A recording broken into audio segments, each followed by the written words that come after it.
Het is haast net te zien, maar een lichte bolling in het land krijgt boeten Belsum verriet het. Hier leidt een eeuwenoude terp. Hij is gaaf, het verhaal zit er nog in. Maar, ik moet er eerlijk toe zeggen, het is een verhaal dat je kan lezen als in een boek, maar het boek is hier nog dicht. We hebben hier nooit in gegraven. Dus dat is nog een beetje een mysterie.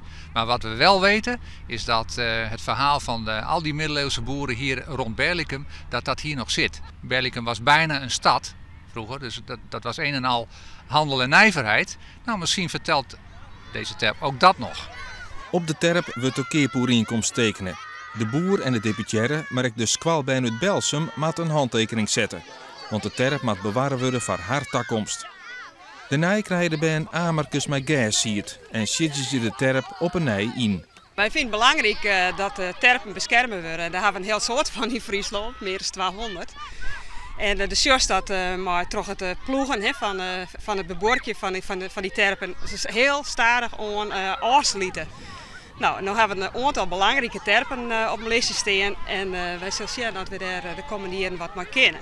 Waarom moeten we die terpen beschermen? Omdat het sloopt. Nee, het wie van vroeger. Ja, niet, maar Friesland gaat dan niet. Wie van vroeger, hè?